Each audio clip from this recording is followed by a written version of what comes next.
Siidaa yaadannoo awwaalcha Hacaaluu Hundeessaa guyyaa kaleessaa guyyaa yaadannoo 80ffaa isaatti kaleessa Bataskaana Yesuusii magaalaa Ambootti argamutti eebbifamee jira. Sirna eebbaa siidaa yaadannoo kana irratti kanneen argaman maatii fi fira jaallattootaaf dinqisiifattootni Hacaaluu Hundeessaa yeroo imimmaaniif gaabbiin gadda isaanii ibsatan mul'atanii jiru. Sirna eebbaa siidaa yaadannoon booda sagantaawwan garaagaraa magaalaa Amboo keessattis adeemsifamaa oolanii jiru.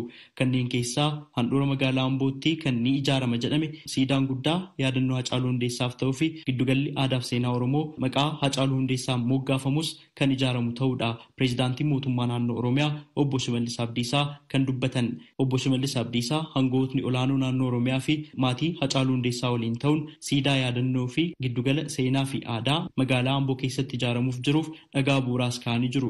Sirna kana irratti haasaa kan taasisan pireezidaantiin mootummaa naannoo Oromiyaa obbo Shimallis Abdiisaa akkas jedhanii jiru. Namni hundi kallattii hundaan deeggarsa guddaan gochaa turtaniif jajjabina nuuf hawwaa turtaniif maqaa kootii fi maqaa mootummaa naannoo Oromiyaatiin uummata Oromoos sablammoota hundumayyuu galateeffachuun barbaada. Magaalaa Ambootti giddugala qabsoo Oromoo kan taate gootonni hedduun kan keessatti wareegaman kan akka Jaagamaa fa'aa kan Daraaraa Kafanii fa'aa gootonni hedduun kan keessatti kufe iddoo kanatti Hacaaluunis kan itti dabalan borus hedduuwwan kan itti dabalaman giddugala kanarratti yaadannoo goota keenyaaf kan ta'u mootummaan naannoo Oromiyaa asitti kan ijaarsisu dhaloonni borus goota kanarraa barachaa akka guddatu dhaloonni har'a jirus boruu dhufus gootummaadhaan akka guddatu duudhaa kaayyoo Hacaaluu irraa barachaa gootonni hedduun caalmaan akka bahanii uummata keenya caalmatti ol qabaa deeman akka ta'uuf asitti iddoo yaadannoo kun qophaa'ee giddugalli kun kan ijaaramu ta'a. Hacaaluun wantoota gurguddaa sadiin yaadatamaa jiraataa jechuunis dubbatanii jiru. Tokkoffaa Hacaaluun qabsoo Oromoo fiixirra ture giddugalatti fide. 4 kiilootti situ aanee anaan eeginii itti tarkaanfadhu jedhe. Siyaasa periferiirra ture kara seentariitti ilaalcha haaraa fide. Inni lammaffaa seenaa biyya kanaa keessatti Oromoon utuu seenaa hojjetanuu seenaa awwaalamee ture seenaa sana kaasee Oromoon abbaa biyya kanaa ta'uusaa Oromoon abbaa hiree ta'uusaa Oromoon seenaa addunyaan ajaa'ibsifatu an akka Adawaa Oromoon hojjechuusaa firaafis diinaafis labsee seenaa keenyatti nu deebise Hacaaluun eenyummaa keenyatti nu deebise maal akka waliif taane akka barru godhe. Sadaffaa Hacaaluun gootummaa isaati. Hacaaluun gaafa rakkoos gaafa haalli mijataa jirus gaafa hundumaa dhugaaf dhugaarra dhaabbatee dubbata dhugaaf dhugaarra dhaabbatee fana bara hundumtuu gola golatti gale Hacaaluun taankis snaayiparii sodaatiin fuuldura ba'ee bilisummaa uummata Oromoo labse. Kana sadan yeroo hunda galaa godhachuun irra jiraata. Kanneen biroos barachuutu irra jiraata Hacaaluurraa. Pireezidaantiin Yuunivarsiitii Amboo Dr. Taaddasa Qanaa weellisaa jaallatamaaf beekamaa qabsoo uummata Oromoo keessatti maqaa guddaa qabu Hacaaluu Hundeessaa yaadachuudhaaf sagantaawwan gama yuunivarsiitii isaaniitiin qophaa'an ilaalchisee yeroo ibsa kennan akkas jedhanii jiru. Kaampaasii Teekinooloojii Yuunivarsiitii magaalaa Amboo bakka Awaaroo jedhamutti argamu kan Inistituutii Teekinooloojii jedhamee beekamaa ture maqaa goota keenyaatiin Yuunivarsiitii Amboo kaampaasii Hacaaluu Hundeessaa jennee moggaasneerra. Fuuldura kaampaasii kanaattis siidaa yaadannoo goota kanaaf oolu ijaaruutti jirra yeroo gabaabaa keessatti xumurree sabaaf ifa goona. Waggaa waggaadhaan maqaa aartist Hacaaluu Hundeessaatiin carraa barnoota tolaa yookiin iskoolarship proogiraam digirii jalqabaa hanga doktoreetiitti kennuudhaaf murtaa'ee jira. Giddugala qo'annoo fi qorannoo aadaa Looreet Tsaggaayee Gabramadiin yookiin Luuccaa Roobalee wajjin Yuunivarsiitii Amboo keessa kan jirudha kuni garee muuziqaa Hacaaluu Hundeessaa jedhamu hundeessuudhaaf murteessinee jirra. Daandiin guddichi magaalaa Amboo keessatti argamus maqaa Hacaaluu Hundeessaatiin moggaafamu kantiibaan bulchiinsa magaalaa Amboo obbo Saaluu Dirribsaa dubbatanii jiru. Deeggarsa maqaa Hacaaluu Hundeessaatiin kanaan dura walitti qabamaa ture ilaalchisee qindeessitoota deeggarsichaa keessaa ibsa gabaabaa kan kennan obbo Dhaabaa Dabalee akka jedhanitti hanga ammaatti birriin miiliyoona 100 fi miiliyoona 14 ol ta'u lakkoofsa herregaa cufaa irratti galii taasifamee jira. Birriin miiliyoona 12 ol maatiif kan gumaachame ta'uu dubbatanii jiru. Obbo Dhaabaan Abbaa weellisaa Hacaaluu Hundeessaa obbo Hundeessaa Boonsaa akkas jedhanii jiru. Hacaaluun waan biraatti kibiti wanti du'e saba isaatiif dubbata saba isaatiif lolaa saba isaatiif mormata kanaaf ajjeessan. Hacaaluun immoo goonni akka isaatii miti kan ajjeefte baalageetu birriin bitee ajjeesse birriin bitamanii ajjeessan.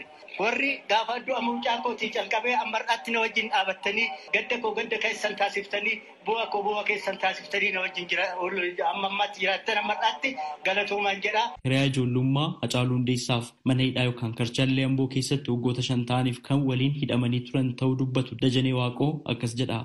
Dhugaan isaa ba'uu qaba jenneetu nuti hiriyoonni isaas maatiin isaas sabni Oromoos gaafachaadha jira. Nuti nama warra Hacaaluu ajjeesee amma mana hidhaa taa'anii warra daabboo nyaatan miti kan barbaannu.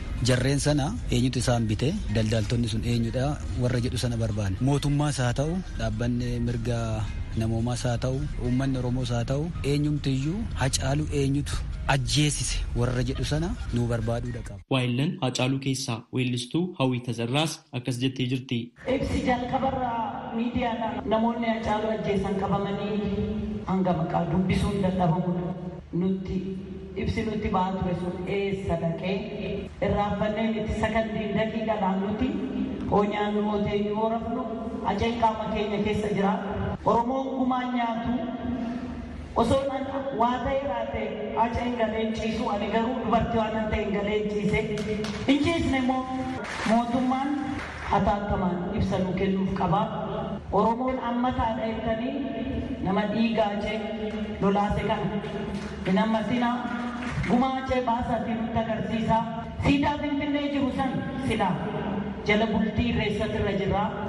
Uummanni Oromoo miileen lakkaa'amu addunyaarraa Finfinneetti wal argee gaafa irreeffatu siidaa achee sana biratti boo'ee kan boo'een baafannee jira. Baafachuu qabaayyuu hatattamaan isas nuuf haa raawwatu.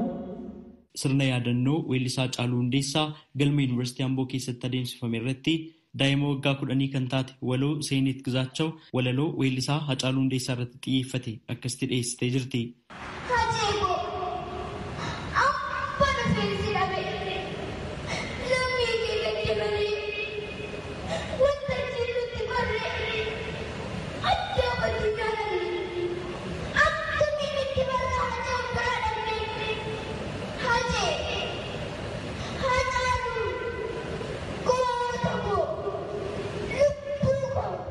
Dokumentari yookaan fiilmiin seenessaa seenaa weellisaa Hacaaluu Hundeessaa irratti hundaa'es akkasuma dhiyaatee jira.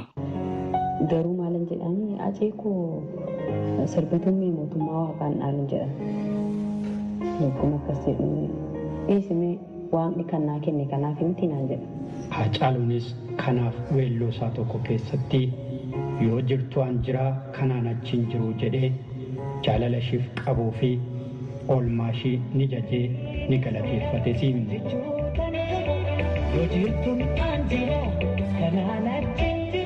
Sirni dungoo ibsuus kaampaasii weellisaa Hacaaluu Hundeessaa fuulduratti kaleessa jechuunis dilbata gara galgalaa taasifamee jira. Weellisaa Hacaaluu Hundeessaa bara darbe jechuunis akka lakkoofsa Itoophiyaatti bara 2012 waxabajjii 29 bakka koondoominiyeemii Galaan jedhamee waamamutti erga ajjeefamee booda namootni ajjeechaa kana keessaa harka qabu jedhamanii shakkaman himatamanii mana murtiitti dhiyaachaa jiraachuun isaanii ni beekama.